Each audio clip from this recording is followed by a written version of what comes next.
بسم اللہ الرحمن الرحیم۔ ایک مرتبہ کیسر و روم نے حالات کا جائزہ لینے کے لیے اپنا ایک آدمی مدینے بھیجا۔ وہ آدمی مدینے پہنچ کر پوچھنے لگا کہ آپ کے شہنشاہ کا محل کہاں ہے؟ مدینہ کے لوگ شہنشاہ اور محل جیسے الفاظ سے نابلد تھے۔ لوگوں نے پوچھا کہ آپ کس سے ملنا چاہتے ہیں؟ تو اس شخص نے جواب دیا کہ مسلمانوں کے بادشاہ سے ملاقات کا خواہش مند ہوں۔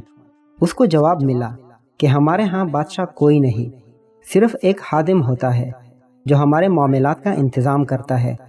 اس کا نام عمر رضی اللہ عنہ ہے اور وہ گارے کے جھونپڑے میں رہتا ہے۔ اس وقت کہیں مزدوری کر رہا ہوگا۔ رومی یہ سن کر حیران ہوا اور آپ کی تلاش میں چل پڑا۔ ذرا آگے جا کر دیکھا، عمر سر کے نیچے ذرہ رکھ کر مٹی پر سوئے ہوئے تھے۔ وہ بولے، کیا یہ وہ شخص ہے جس کی ہیبت سے دنیا کے بادشاہوں کی نیندیں اڑی ہوئی ہیں؟